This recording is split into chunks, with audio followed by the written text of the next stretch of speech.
Hello everybody. आप सभी का राजेश कुमार हिमालयन सरकाघाट हिमाचल प्रदेश से हार्दिक अभिनंदन स्वागत करता हूं। आज हम पढ़ने जा रहे हैं, बहुत ही इंटरेस्टिंग हमारा टॉपिक है आज का, और वो है 12th क्लास का land resources, chapter number 5 land resources and agriculture. और आज का हमारा जो टॉपिक है वो है फूड ग्रेन्स, खाद्यान्नों के बारे में आज हम डिटेल में पढ़ेंगे, क्योंकि आपकी भी जिज्ञासा रहती है कि कितना उत्पादन भारत देश में कहाँ होता है और किस किस अनाज का होता है। तो आइए शुरू करते हैं। तो आइए स्टार्ट करते हैं। आज का हमारा जो चैप्टर है लैंड रिसोर्सेज एंड एग्रीकल्चर। आज का हमारा जो टॉपिक है वो है फूड ग्रेन्स, खाद्यान्न। खाद्यान्नों के बारे में आपकी जिज्ञासा रहती होगी कि कितना उत्पादन होता होगा, कितने क्षेत्र के ऊपर इसको खाद्यान्नों का उत्पादन भारत देश में किया जाता है। तो आपको ये पता होना चाहिए कि हमारी टोटल जो कल्टीवेटेड लैंड है, कृषि योग्य भूमि है, उसके 54% भाग के ऊपर जो है फूड ग्रेन्स का प्रोडक्शन जो है वो की जाती है, कृषि की जाती है। और आपको ये भी पता होना चाहिए कि भारत जो है वो विश्व का लगभग 11% अनाज जो है उत्पन्न करता है, खाद्यान्न उत्पन्न करता है। और इसी के साथ भारत जो देश जो है अमेरिका और चाइना के पश्चात पूरे विश्व में खाद्यान्नों के उत्पादन में 3rd पोजीशन के ऊपर है।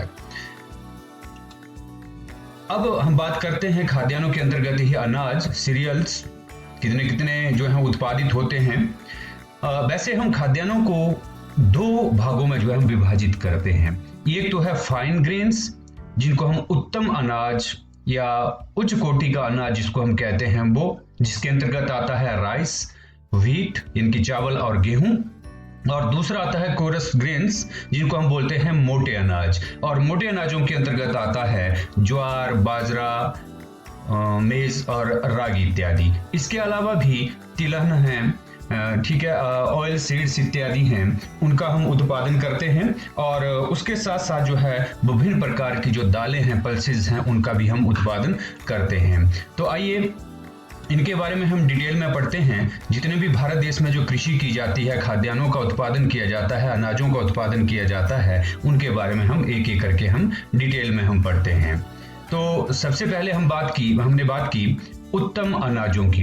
उत्तम अनाजों के अंतर्गत आता है सबसे पहले जो है राइस, चावल। सबसे ज्यादा भारत देश में खाए जाने वाला जो अनाज है वो है चावल। और सभी पूरे भारत देश में, उत्तर भारत के कुछ एक राज्यों को छोड़ करके लगभग पूरे भारत देश में चावल को जो पसंद किया जाता है।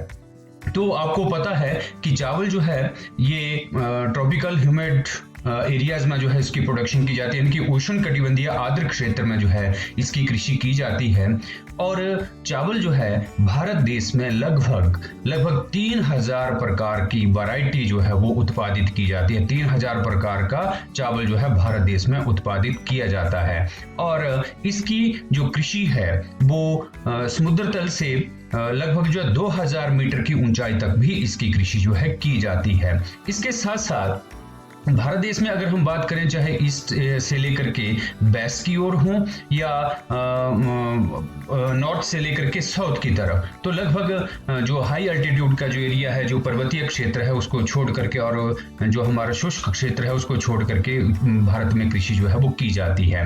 तो इसी तरह से भारत देश के लगभग सभी राज्यों में इसकी कृषि जो है वो की जाती है। लेकिन कुछ एक राज्य ऐसे हैं जिन राज्यों में एक वर्ष में, एक कृषि वर्ष के अंतर्गत 3 फसलें जो है उत्पादित की जाती हैं। ये है हमारा एक राज्य वेस्ट बंगाल। और साउथ इंडिया के भी कुछ एक स्टेट्स हैं जिनमें 2 फसलें जो हैं वो उत्पादित की जाती हैं। तो वेस्ट बंगाल का जो उत्पादन किया जाता है चावल की 3 फसलों के रूप में, वो है ओस, अमन और बोरो। 3 फसलें। जीके के क्वेश्चन में कई बार इस तरह के क्वेश्चन जो है कॉम्पिटिटिव एग्जाम में इस तरह के क्वेश्चन जो है पूछे जाते हैं। तो आपको याद रखना है कि वेस्ट बंगाल में जो चावल की 3 फसलें उत्पादित की जाती हैं वो है ओस, अमन और बोरो।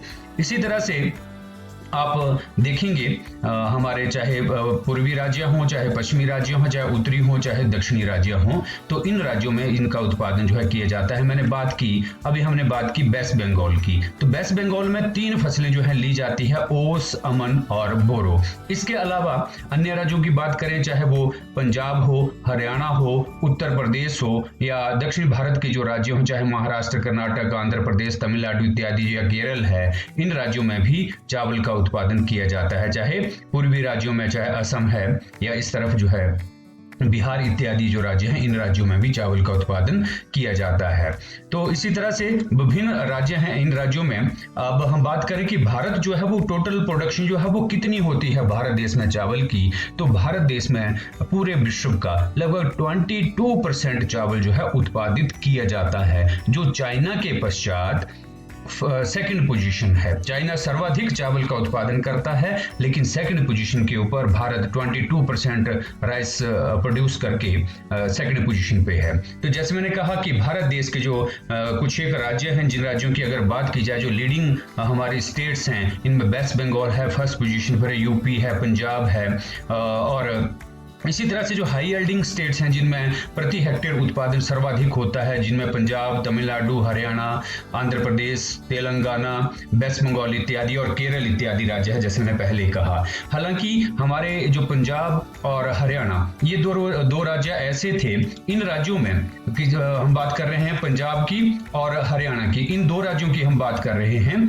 तो इन 2 राज्यों में हालांकि ट्रेडिशनली जो चावल है उसका उत्पादन नहीं होता, यानी कि परंपरागत रूप से प्राचीन समय से ही चावल का उत्पादन नहीं किया जाता है। लेकिन 1970 के दशक के आसपास जब भारत में ग्रीन रेवोल्यूशन आया, तो उसी समय से इन 2 राज्यों में चावल की खेती होना आरंभ हुआ।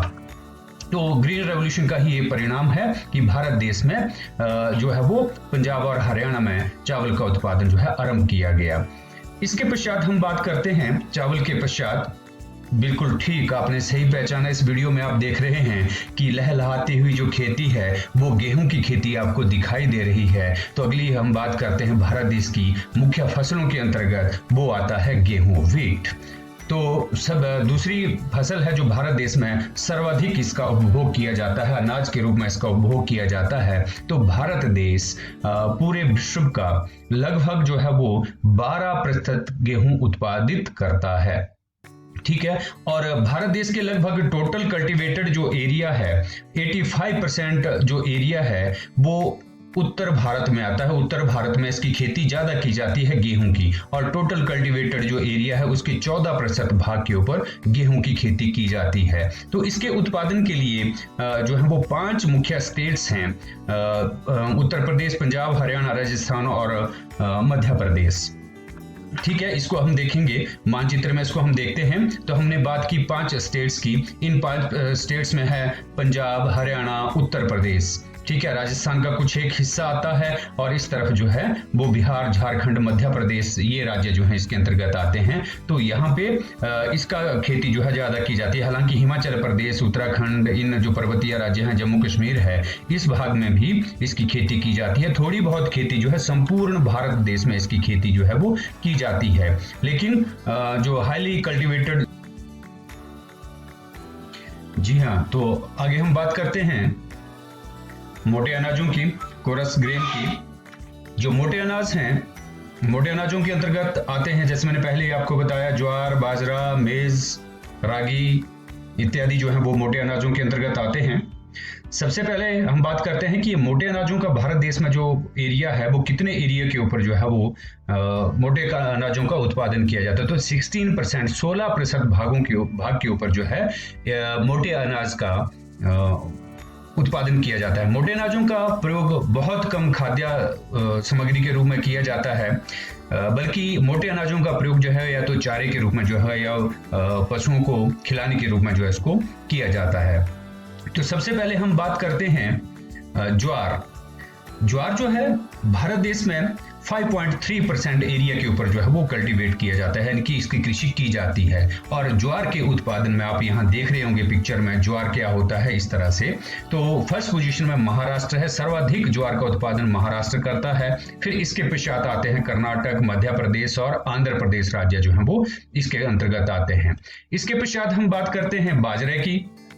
बाजरा भारत देश में 5.2% एरिया के ऊपर बाजरे का उत्पादन किया जाता है और इसके उत्पादन में भी महाराष्ट्र जो है फर्स्ट पोजीशन के ऊपर है। उसके पश्चात आता है गुजरात, उत्तर प्रदेश, राजस्थान और हरियाणा।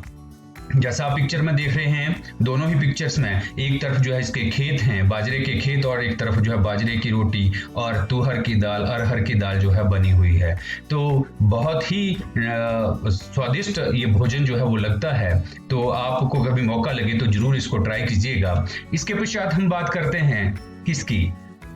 हाँ, बिल्कुल सही पहचाना आपने।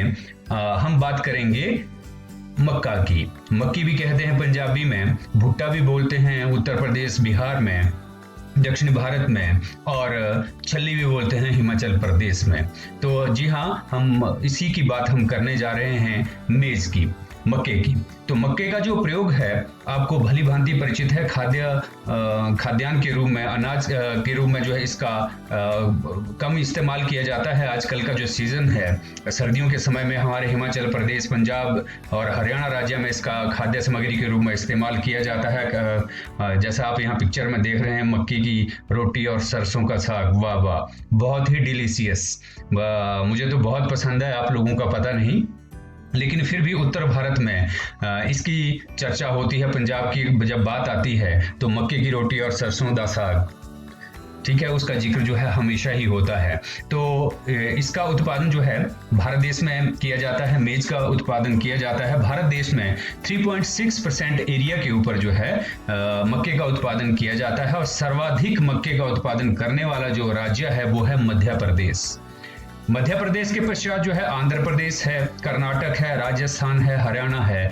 इन राज्यों में भी मक्के का उत्पादन किया जाता है। इसके पश्चात हम बात करते हैं पल्सेस की, दालें। तो भारत देश में दालों का बहुत ज्यादा प्रयोग जो है वो किया जाता है और जो शाकाहारी हैं उनके लिए प्रोटीन का सबसे बड़ा स्रोत दालें ही हैं। तो विभिन्न प्रकार की दालों का इस्तेमाल जो है वो किया जाता है। दालें जो हैं इनमें प्रोटीन्स भरपूर होती हैं। विभिन्न प्रकार की दालें हैं, चाहे वो राजमा है या फिर मूंग की दाल, चने की दाल, उड़द की दाल, तुहर की दाल, फिर इसके साथ साथ जो है मसूर की दाल और भी इस तरह की दालें हैं, रौंगी है या रागी इत्यादि हैं। ये सारी चीजें जो हैं ये दालों के अंतर्गत आती हैं, आप पिक्चर्स में जो है देखते हैं। तो इस तरह से ये दालें हैं और इन दालों का जो प्रयोग है लेग्यूमी प्लांट्स के रूप में जो है फलीदार ये प्लांट्स होते हैं और इनकी सबसे बड़ी जो खासियत है वो ये है कि नाइट्रोजन निर्धारण करती हैं हमारे, यानी कि हमारी जो मिट्टी है उस मिट्टी के अंदर नाइट्रोजन फिक्सेशन का काम जो है ये करती हैं, कि उर्वरा शक्ति जो है हमारी मिट्टी की ये दालें जो है वो बढ़ाती हैं। ठीक है, दालों की जो फली है या फिर उसके जो प्लांट्स हैं वो प्लांट्स जो हैं हमारी जमीन की उर्वरा शक्ति को जो है वो बढ़ाती हैं। तो हम बात करते हैं भारत देश में मुख्य रूप से प्रयोग की जाने वाली दालें हैं जिनमें ग्राम है, चना जिसको हम बोलते हैं, चाहे वो सफेद हो या काले चने हो या अरहर की दाल इत्यादि जो है इसका इस्तेमाल जो है वो हमारे खाद्य सामग्री के रूप में किया जाता है। तो भारत देश में लगभग पूरे विश्व की 20% दालों का इस्तेमाल जो है किया जाता है, उत्पादन किया जाता है। इसके पश्चात जैसे हम बात करें तो मुख्य रूप से मैंने दो दालें कही, चना और अरहर, इनकी ग्राम और अरहर जो है। तो हम सबसे पहले बात करते हैं चने की। तो चने की खेती के अंतर्गत आता है 2.8% एरिया और ये रबी की फसल के रूप में जो है इसकी कल्टीवेशन जो है वो की जाती है, कृषि जो है इसकी की जाती है। हालांकि जो शुष्क प्रदेश हैं उन प्रदेशों में इसकी खेती ज्यादातर नहीं की जाती है, जहां पे सिंचाई की सुविधा रहती है उन क्षेत्रों में ही इसका ज्यादा उत्पादन जो है वो किया जाता है। तो वर्षा पर आधारित ये फसल है और वर्षा के ऊपर ही इसकी कृषि जो है वो की जाती है।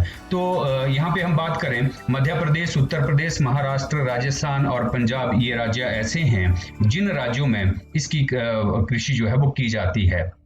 तो ये रबी की फसल है। और इसी तरह तुहर या अरहर या फिर पीजन पी के नाम से भी इसको जाना जाता है, पीजन पी या फिर लाल चने के रूप में भी इसको जाना जाता है, तुहर की दाल को, अरहर की। और भारत देश में चने के पश्चात जो उपभोग की जाने वाली दाल है वो है अरहर की दाल। और महाराष्ट्र जो है इसकी प्रोडक्शन में फर्स्ट पोजीशन के ऊपर है।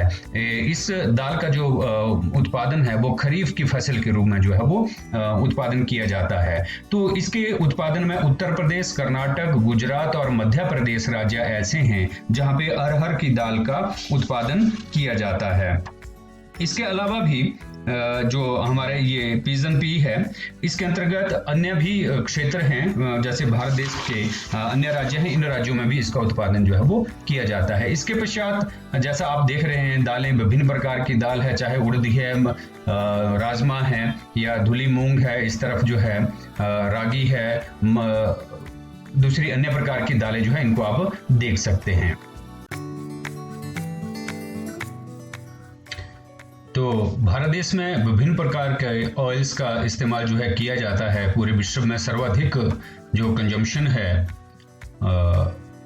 ऑयल सीड्स की या रिफाइंड ऑयल्स की, वो भारत देश में सर्वाधिक है। हालांकि भारत देश के अंतर्गत यहाँ पे सिर्फ 14% भाग के ऊपर ही जो खाद्य तेल है या तिलहन है, उन तिलहनों का उत्पादन जो है भारत देश में किया जाता है। हम एक एक करके हम बात करते हैं ऑयल सीड के अंतर्गत। बहुत सारे ऑयल सीड्स ऐसे होते हैं, जैसे ग्राउंड नट्स है, मूंगफली है जिसको हम बोलते हैं। एक एक करके हम बात करते हैं। तो मूंगफली का जो उत्पादन है, ग्राउंड नट्स का जो उत्पादन है, वो भारत देश पूरे विश्व का लगभग 17% जो मूंगफली है वो भारत देश में ही उत्पादित की जाती है। तो भारत देश में किन किन राज्यों में इसका उत्पादन किया जाता है, वो है गुजरात, तमिलनाडु, फिर आंध्र प्रदेश, कर्नाटक, महाराष्ट्र। आइए इसको मैप में देखते हैं। इस तरह से हमने बात की, जो मूंगफली का उत्पादन है, मूंगफली का उत्पादन किया जाता है भारत देश के, यहाँ पे इस तरफ जो है गुजरात राज्य है। फिर इसके पश्चात है तमिलनाडु आता है। तमिलनाडु के पश्चात जो है आंध्र प्रदेश है। आंध्र प्रदेश के साथ साथ इस तरफ कर्नाटक है। कर्नाटक के साथ जो है महाराष्ट्र इत्यादि जो राज्य हैं, इन राज्यों में ग्राउंड नट्स का उत्पादन जो है वो किया जाता है। इसके पश्चात हम बात करते हैं जो रेप सीड्स हैं और मस्टर्ड हैं, मस्टर्ड सीड्स हैं। तो तोरिया और सरसों, इसका भी उत्पादन भारत देश में किया जाता है, जिनमें राई है, सरसों, तोरिया, तारामीरा इत्यादि जो है वो इनके द्वारा भी तेल जो है वो प्राप्त किया जाता है। तो भारत देश में हम बात करते हैं कि जो रेप सीड्स हैं और मस्टर्ड सीड्स हैं, इनका उत्पादन जो है कहाँ कहाँ किन किन राज्यों में किया जाता है। हम बात करते हैं उत्तर भारत के राज्य में उत्तर प्रदेश, ठीक है, फिर पंजाब, हरियाणा। इसके साथ साथ जो है ये, हालांकि इस उत्तर भारत में जो है इसको रबी की फसल के रूप में इनको बोया जाता है। और उसके साथ साथ जो दक्षिण भारत के जो राज्य हैं, इन राज्यों में भी, जिसमें महाराष्ट्र है, चाहे इस तरह मध्य प्रदेश है या कर्नाटक इत्यादि, तेलंगाना जो राज्य हैं, इन राज्यों में भी इसका उत्पादन जो है वो किया जाता है। फिर इसी तरह से हम बात करें, जो अगली हमारी जो ऑयल सीड्स के अंतर्गत आता है, ये आता है अदर हमारे जो ऑयल सीड्स हैं, उनमें सनफ्लावर है, सनफ्लावर और सोयाबीन। सनफ्लावर का जो उत्पादन होता है वो है कर्नाटक और आंध्र प्रदेश में। मैं मानचित्र में दिखाना चाहूँगा, यहाँ पे है सोयाबीन के अंतर्गत जो है मध्य प्रदेश, ठीक है, और महाराष्ट्र। ये दो राज्य ऐसे हैं, लगभग भारत का 90% सोयाबीन का उत्पादन जो है ये दोनों राज्य ही करते हैं। इसी तरह से नेक्स्ट हम बात करें सोयाबीन की, तो सोयाबीन भी लगभग इस तरफ जो है हमारे दक्षिण भारत के और मध्य भारत के कुछ एक राज्य हैं, इन राज्यों में इसका उत्पादन जो है वो किया जाता है। तो खपत भी हमारे भारत देश में बहुत ज़्यादा है। मुझे उम्मीद है कि आप सभी ने इस टॉपिक को मेरे साथ भरपूर एंजॉय किया होगा और आपने इस तरह से जो भी आपके डाउट्स होंगे वो आप क्लियर किए होंगे। Thank you, enjoy learning.